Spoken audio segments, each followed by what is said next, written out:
দেখুন, যে 3 আইপিএস অফিসারকে সাসপেন্ড করা হয়েছে অত্যন্ত সঠিক কাজ। এটা সারা বাংলার মানুষের একটা মনের ইচ্ছা ছিল, কারণ এই 3 অফিসার মুখ্যমন্ত্রী মমতা ব্যানার্জির নির্দেশে সমস্ত অভয়াকাণ্ডের যত প্রমাণ আছে সব লোপাট করিয়েছে। যারা এই ব্যাপারে মুখ খুলতে গিয়েছে তাদের এরা ভীতি প্রদর্শন করেছে। অতএব অভয়াকাণ্ডে এই 3 জন জড়িত আছে। প্রথম যে সিদ্ধান্ত হয়েছে এদেরকে সাসপেন্ড করা, তা একদম সঠিক। বাংলার মানুষ তাকে মেনে নিচ্ছে। বাংলার মানুষের তা একটা দীর্ঘদিনের একটা চাপা ক্ষোভ ছিল, আর সাথে সাথে বাংলার মানুষ এটাও চায় অভয়াকাণ্ডে যারা যারা জড়িত আছে তাদের শাস্তি, আর আমার বিশ্বাস সেটাও হবে। দাদা, অভিষেক ব্যানার্জির উপরে হয়েছে এফআইআর বিধাননগর থানার প্রভোকেটিভ কমেন্টস। দেখুন, নির্বাচনের আগে এবং নির্বাচনের পরে অভিষেক ব্যানার্জি যে ভাষায় কেন্দ্রের স্বরাষ্ট্রমন্ত্রীকে আক্রমণ করেছে, ব্যক্তিগতভাবে আক্রমণ করেছে, ভয় দেখানোর কাজ করেছে, এ আমি মনে করি গণতন্ত্রের পুরোপুরি বিপরীত।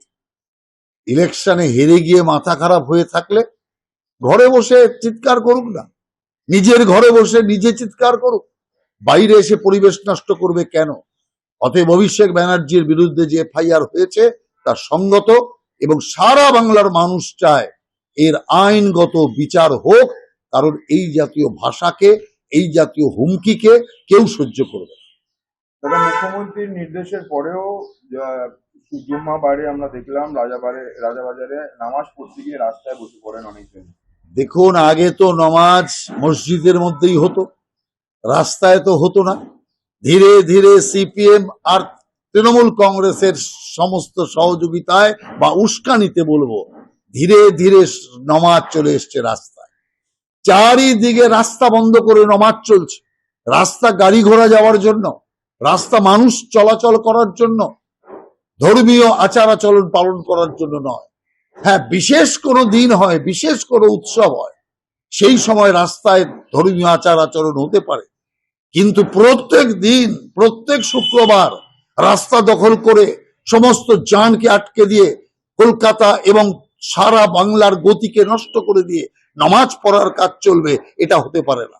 অতএব যে আদেশ সরকার দিয়েছে সেই আদেশ যথেষ্ট উপযোগী এবং সেই আদেশ পালন হওয়ার দরকার আছে। दादा, अभिषेक बैनर्जी के ऊपर हुआ है एफआईआर विधाननगर थाना में प्रोवोकेटिव कमेंट्स के लिए बिफोर द इलेक्शन, क्या बोलेंगे? देखिए, चुनाव का पहले और चुनाव का बाद जिस भाषा अभिषेक बैनर्जी प्रयोग किया, देश का स्वराष्ट्र मंत्री के खिलाफ जैसा भाषा का प्रयोग किया, ऐसा कुभाषा का प्रयोग के लिए उनका ऊपर एफआईआर हुआ। उसका कानूनन कार्रवाई होना चाहिए, छोड़ना नहीं चाहिए। देखिए, देश का स्वराष्ट्र मंत्री, हम सबका पूजनीय नेता अमित शाह जी, उनको कैसे कैसे गंदा बात उन्होंने किया। अरे, हार जाने का पीड़ा है, हार जाने का शोक हो सकता है, विलाप कर सकते हैं, घर पे बैठ के विलाप करिए। ज्यादा होशियारी दिखाने के लिए खुलेआम ऐसा करना जनतंत्र के लिए सबसे बड़ा महापाप है। ऐसा पाप जो करेगा उनके खिलाफ कड़ी से कड़ी सजा होना चाहिए। आर्टिकल घटना में हुआ 3 आईपीएस को सस्पेंड। देखिए, जनता का मांग को हमारा चीफ मिनिस्टर मर्यादा दिया, कारण यही 3 ऑफिसर है जिन लोगों ने सारे सबूत मिटाने का काम किया। ममता बनर्जी के निर्देश पर ये अभया कांड में इतना बड़ा खून का जो रहस्य है उसको इन्होंने छुपा दिया। इसीलिए आज जो सिद्धांत राज्य का मुख्यमंत्री ने लिया, अभूतपूर्व और सही सिद्धांत है। আমাদের ভিডিও ভালো লাগলে লাইক এবং শেয়ার করুন, কমেন্ট সেকশনে গিয়ে জানান আপনাদের মতামত। আরও ভিডিও পেতে আমাদের চ্যানেল সাবস্ক্রাইব করুন এবং প্রতি মুহূর্তে খবরের আপডেট পেতে প্রেস করুন বেল আইকন।